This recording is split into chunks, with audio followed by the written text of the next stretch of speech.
Hey there, Wendy here with Jazzy Doodle Designs, and tonight on Wind Down Wednesday we're going to be talking about pastels. And there are many different types of pastels: soft pastels, pencil pastels, chalk pastels, oil pastels, pan pastels, even some water-soluble pastels. We're going to talk about some of the tools that we can use in our pastels, and we're going to talk about whether or not we can put these in our adult coloring books without fear of transferring to another page. So I've got a surprise for you. Yes, we can. So let's dive in and take a peek.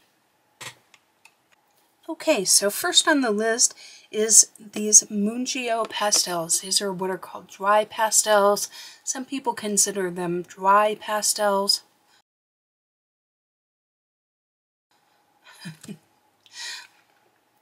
Skip. Okay, so first on our list are soft pastels. Now some might consider these a dry pastel, but Mungio advertises them as a soft pastel. I'm not going to spend a huge amount of time on this because I have a video on the channel talking about how to use these in different techniques, but also because this is the most common way that I see people using pastels in their adult coloring books. So there's been quite a few people do videos on this. So I'm going to briefly go over the different ways that you can use these. So these come in these little chalks, and you can get bigger ones as well. I just would like more chalks, more smaller chalks, more colors, just because this isn't going to be my main medium. Now, as you can see from my fingers, this is kind of a messy medium, especially these soft, but they're beautiful and they're very cheap. I want to say this set cost me under $12 or in that Mr. Rogers neighborhood. But there's different ways you can use them. You can go in and color directly onto the paper with them. That's probably the least common way to do it, simply because once you put those pastels down like that, there's no erasing it. If you were to try and erase, it would stain your paper. They are still very smudgy, as you can see. So you want to do something where you're actually blending them. So you can go in with what looks like a little eyeshadow applicator. These are actually from the makers, the Soft. They come like this, and they're little applicators. You don't have to get these. They had a really, like on Black Friday or something, had a really good sale, and I bought a bunch of different applicators. But basically, you can go in and apply your color directly to your applicator and then apply it to your paper. This is going to give you a really smooth application, and it works beautifully. Now, if you don't have an applicator like that, this is just a basic, probably not even a name brand Q-tip, but you can go in with your Q-tip, pick up color, and apply it this way as well.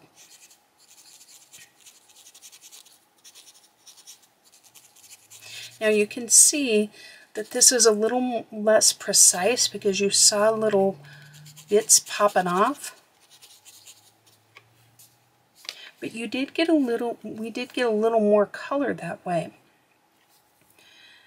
Now another way that you can do it, especially if you have a big background, is to take the back of a knife or the back of, I like to just use the back of my scissors because I'm not real keen on playing around with knives because I'll cut my finger off.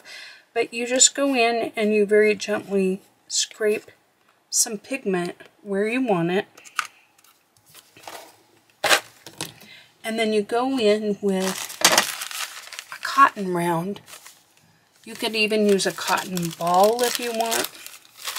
But these little cotton pads, I just kind of wind it up on my finger a little bit, and then you can go in and apply it just like that. And that's a really good way, especially if you're going to be working on a big background where you need a lot of color. Now that we know the different ways that we can apply it, let's kind of talk about maybe working in a gradient. So we could take our applicator and we'll go directly into our color and we'll start applying it and work our way down just ever so lightly. And eventually we're going to get less and less of a gradient as we run out of color. So you really don't have to do much of anything to make a gradient other than just keep applying and allow the color to fade out naturally. Now, as far as a custom blend, that could be something where you go in and let's say we'll just apply a little bit of yellow.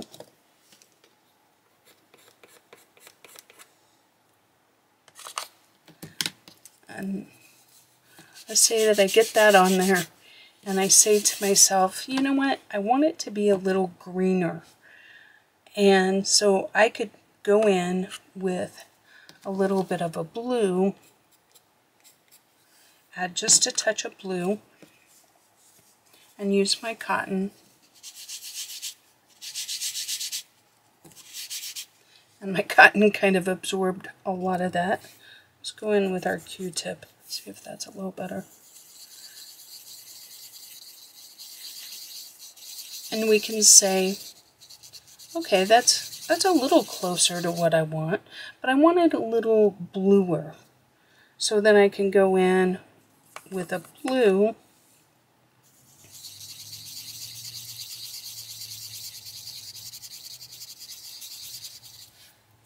and I can just keep playing with this until I run out of tooth. Now you can see I got really blue there. So now I can maybe flip my cotton ball over, go back in again with my yellow. Now I've got it green. Do I want it more yellow? And just keep playing until I find the color I'm looking for. Right? So that's the Mungio Pastels. And if you were to take a piece of paper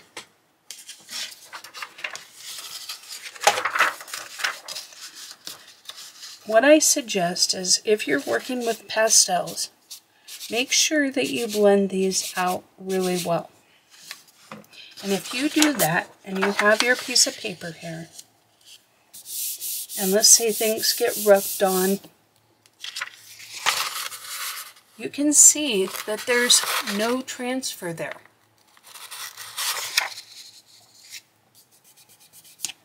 This one that we didn't blend in picked up ever so slightly. I'll try and zoom in when I edit. You can see a little bit of color there. But where you got to be careful is, let's say this is your paper and your color, this is the back side, right? And you're coloring on this. So let me get just a colorless blender, and if I make marks over this, now when I fold my paper up, you can see that we definitely got a couple of marks, but not a lot, guys. I'm going to go way over this. That's quite a bit of hard pressure there. And you can see that you do get a little bit of transfer. But all you have to do is since you're not transferring from just basic touching of it, the only time you really have to be concerned is when you're coloring the opposite page. And then you just want to put a piece of paper in there in order to act as your barrier. So they're actually, I wouldn't even say you really need a fixative. If you were to spray this with either hairspray or with a fixative, whether it's a final fixative or even a workable fixative, you would get no transfer whatsoever. Personally, I recommend that you buy yourself a can of fixative. And I'll grab mine right now. I know some of you think I exaggerate when I say that I've had some of these supplies for a really long time, but this is Grumbacher Matte. It's a workable fixative. I use it outdoors. I usually just put 2 light layers on. I spray from about 12 inches away. I give it a real quick pass, stand there, I don't know, 3 minutes, and then give it another pass. Just a real light spray. And like I said, I know you think that I exaggerate sometimes, but if you can see the date on this, 2005. I used it the other day. It works just fine. But, you know, I've been doing different crafts and art for a long time, so a lot of my products are old. But my point is buy yourself one of these. It will last you a really long time. I'm not a big fan of putting things like hairspray and whatnot on your art because in 5 years, if you use things like hairspray, it can really yellow on you. I don't have any art that's worthy of 100 years, so I don't necessarily advocate needing light, fast products, but at the same time, I don't necessarily want to add something that's going to deteriorate my art quickly. But I will say this, I'm not the art police. If you want to use hairspray, I will tell you this, it works. You can spray hairspray on it and it won't transfer. Now, is it going to be as good at adding, like a workable fixative will add tooth to your page?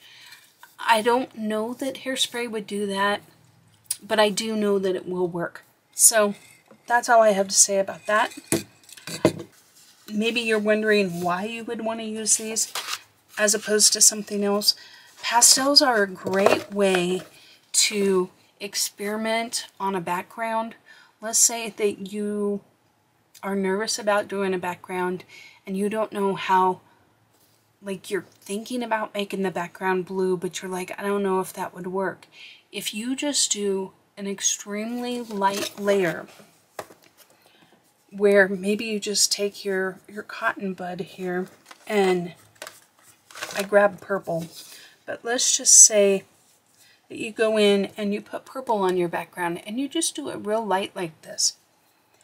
Let's say that you go, oh, I don't like that. Guess what? You can erase. It erases very well, and you don't even need that kind of eraser. You can erase it with just a regular eraser, and you can change your mind and play around with different colors to see what color you would like. You can also, it's fast, so you can see that I can literally lay that color down in seconds and have it fill up that square, and then when I go back in with my colored pencil doesn't have to work as hard, which means I don't have to work as hard. And I'm getting older, and my wrists appreciate when I don't work at them as hard. So I like pastels as a background, and I like them as a base layer. So that is one advantage of using pastels. So let's move on. Okay, so next let's talk about these chalk pastels. This is by a company called Pebbles Ink. I've probably had these as long as I've had the workable fixative, because that's probably why I bought them. So let's open them up and take a peek.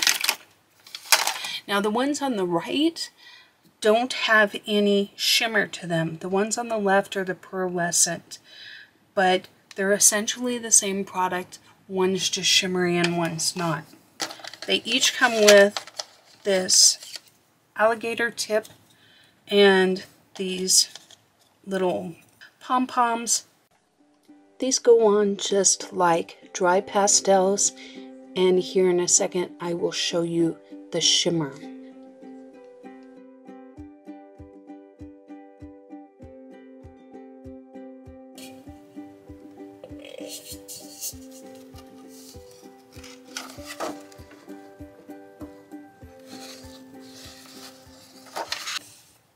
Next up is pan pastels. Guys, these are the bee's knees. They are just amazing. Now, what makes pan pastels special? First of all, they're not that messy.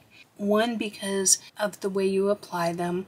Two, they have a little bit of a different binder or something in them that makes them a little smoother, a little more pigmented, and they just apply like a dream. Now, a lot of times you can buy them in sets like this. This is a metallic set that I have, and they basically unscrew and this bottom becomes that lid. Or I can put those in my little tin here. What's nice about having them this way is this lid goes on over all of them, and I don't have to unscrew the top off in order to use these. So I can have these out and I can just dab into whatever color I want. Now, as you can see where they've been touched and used, but I'm going to show you it really takes very, very little to apply these. Now, one of the tools I do like is these soft SOFFT.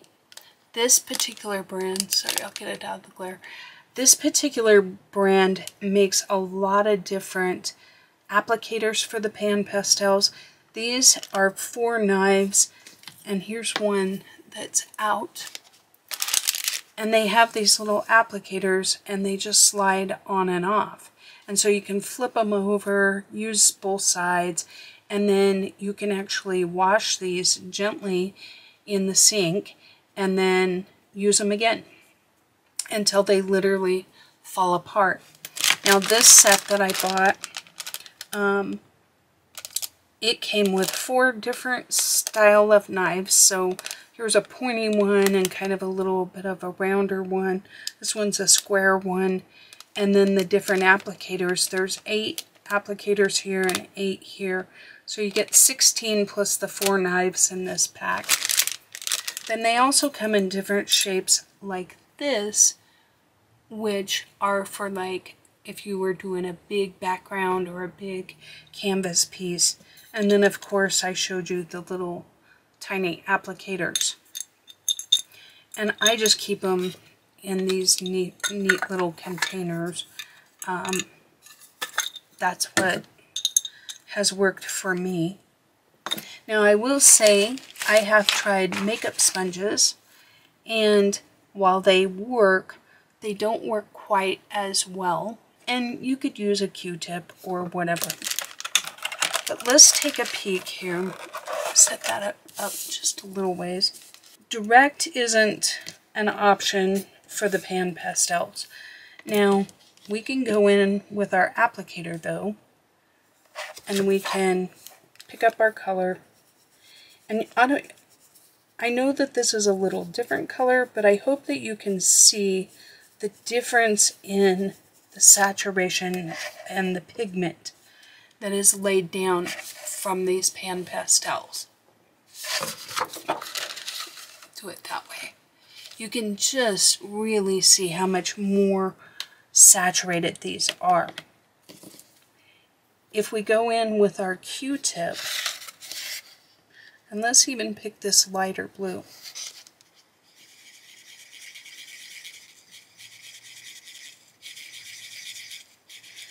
They're just, you can see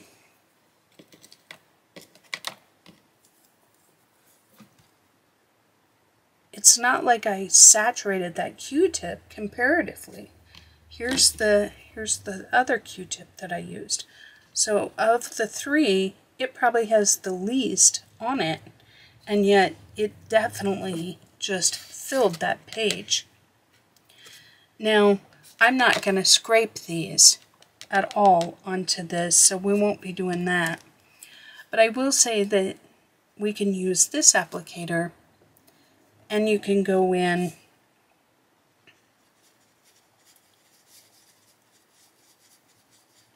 and just using a little bit of a lighter touch, kind of do our gradient.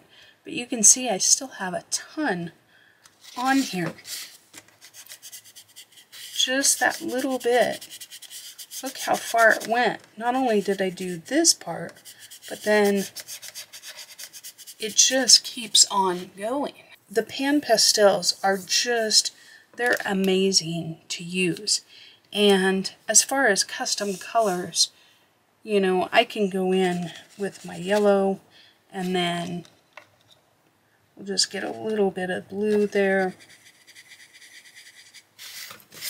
And maybe a little bit lighter yellow.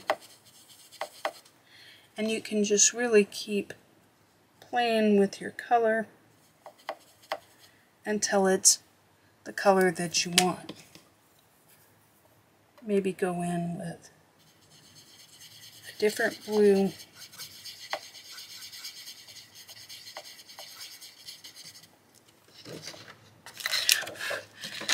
But you can tell the difference in pigmentation. So when you use a bigger applicator, you can really fill a background quickly. Now you can keep adding color on top of color and blending and smoothing it out until you get the look you're going for.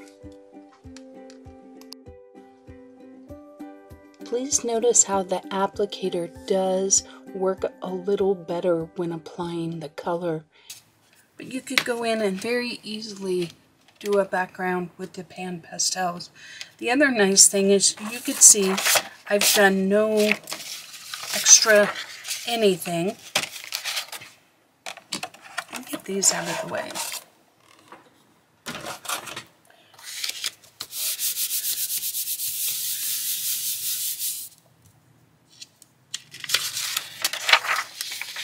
There's no transfer.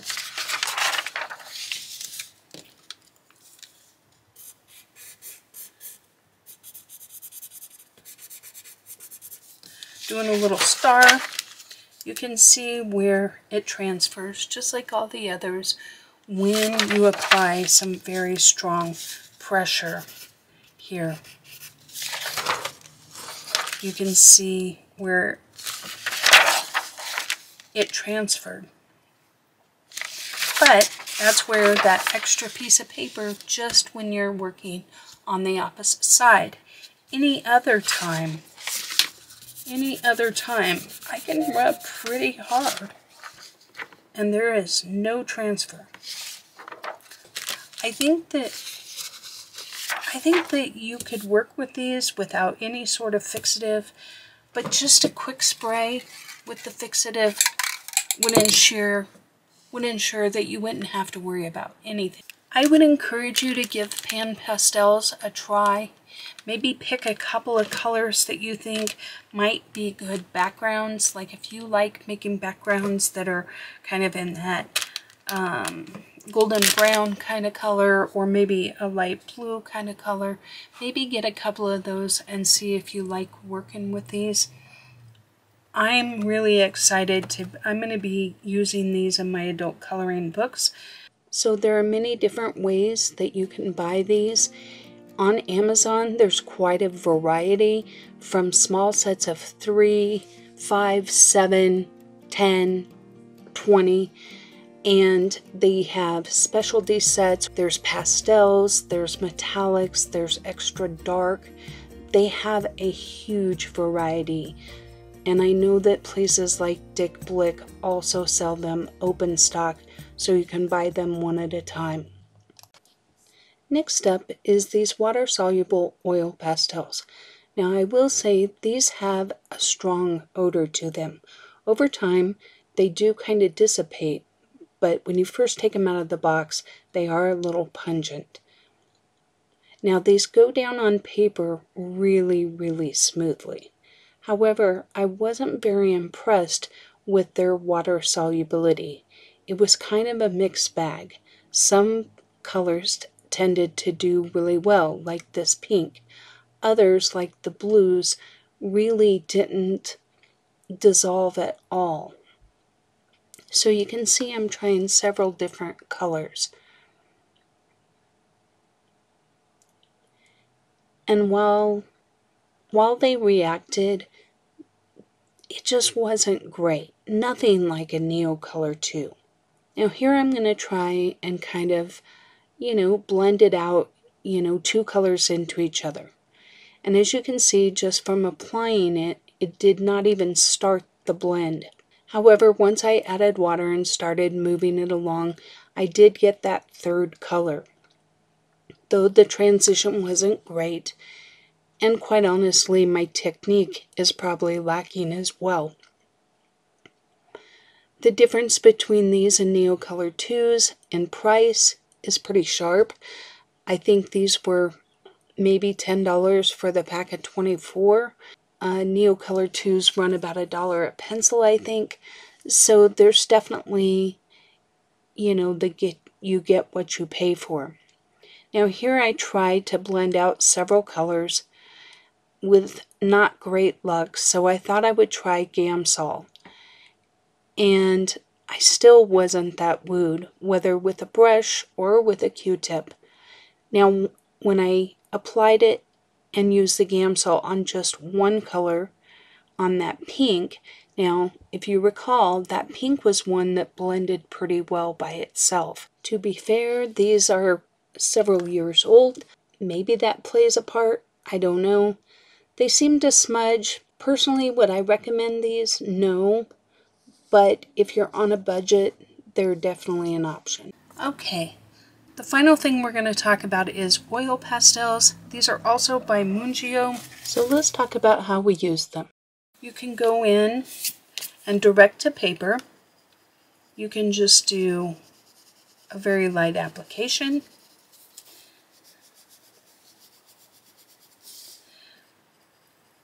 And you'll end up with something with a lot of, depending on how much tooth your paper has, you will get, the white of the paper showing. You can also go in very heavy and fill in all of those. You will get a little bit of crumbs. This is normal. And you can go in with your finger and smooth that out. And look how beautiful that looks. It's a very solid background. You can go in with these and really play around with color. And what I can do is just kind of scribble down the first color. And then go in and scribble down my second color. Kind of trying to go in where the other color is not.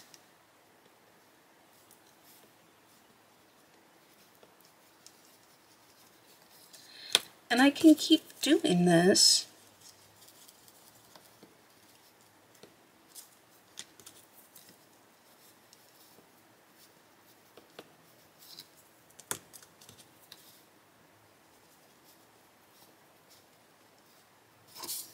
until I have something that I like.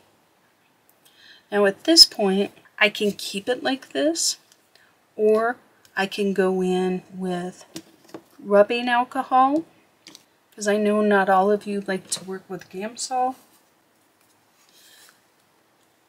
but I could blend this out if I wanted. Now what's going to happen is I'm just going to get a mixture of that color.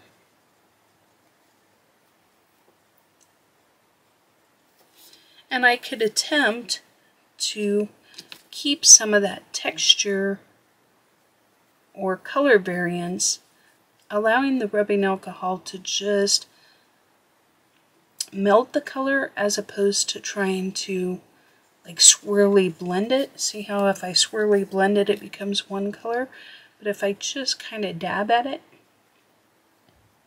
I can keep some of that color variance and yet have a more flat look.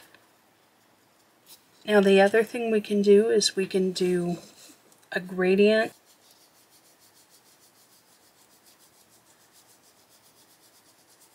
So we're going to go in with our dark and then a light application.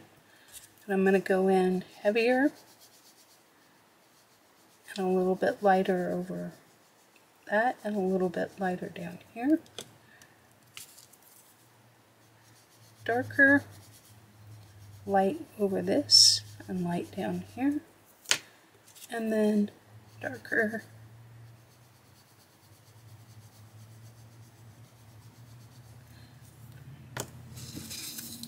And then I can go in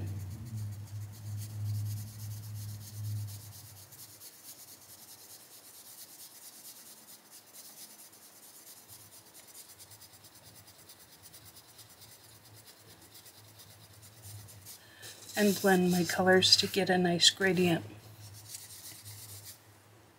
I could even go in with my rubbing alcohol if I wanted to.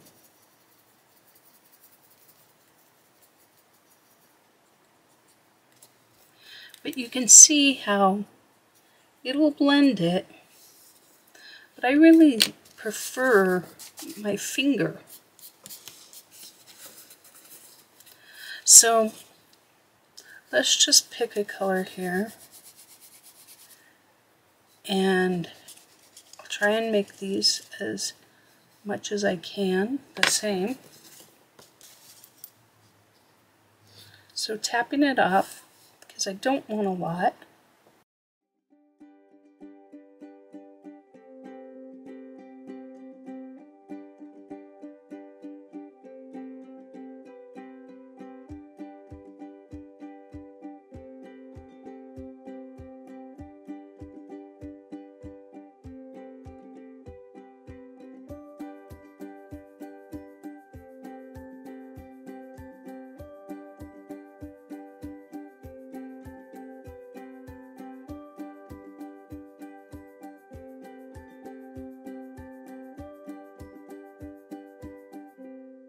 I do feel like the Gamsol did a slightly better job, but not by much.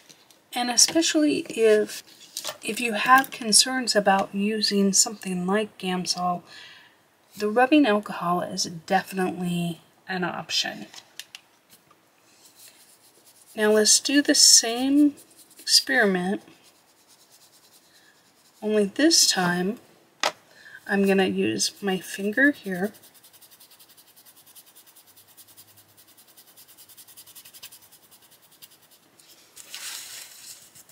and then on this one I'm just going to take some toilet paper,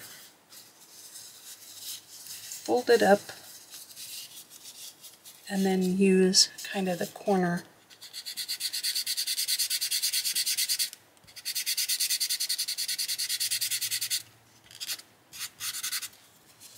Now you can see it definitely works, but you don't get the saturation that you had here with the tissue. And you can compare my finger to the tissue, and a lot more pigment is on this tissue. Now the last way that you can blend these is you can go in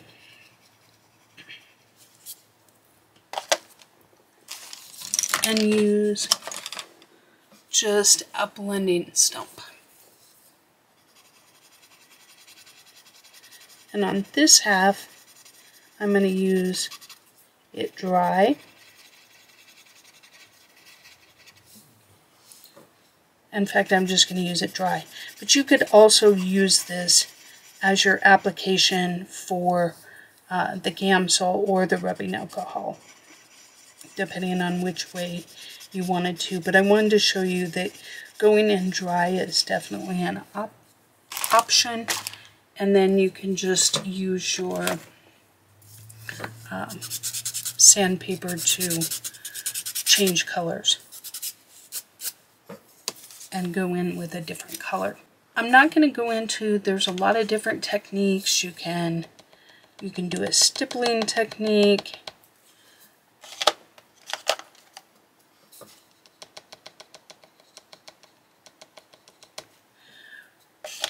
Where you go in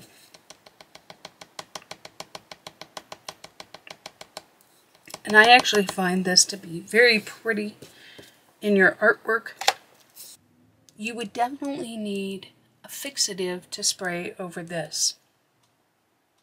So let's talk about that. Let's get our piece of paper. And as you can see, there isn't a whole lot in the way of marks. But let's run our hands over our page.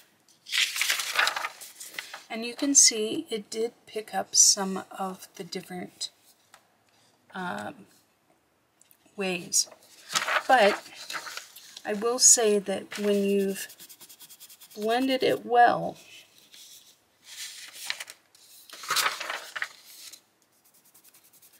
and you can see the blue coming off my finger when I rub it, but it very, very faintly came off on the back. So once again, it's not awful, and definitely a light coat of a workable fixative would make this so easy. And when we talked about doing our backgrounds, oil pastels are the same way. Like, we can go in even right on top of these pan pastels.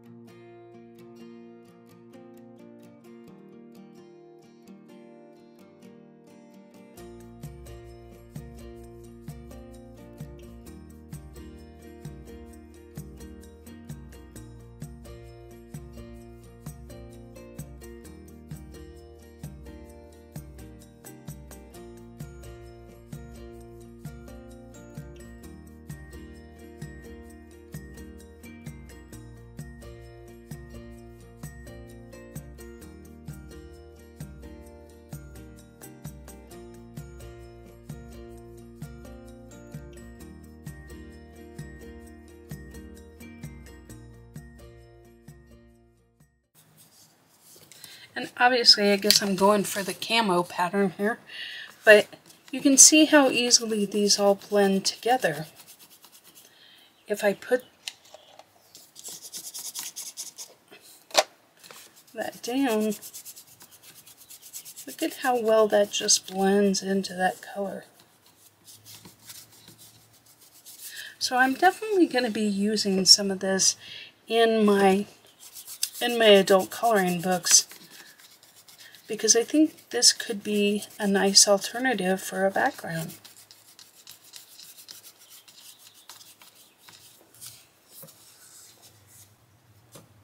And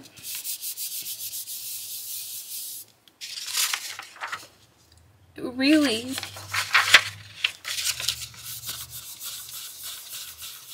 you can see where I laid it down there, but on the back, there's barely flecks of color. I think this is an alternative for our coloring books. Here at the end, I'll be doing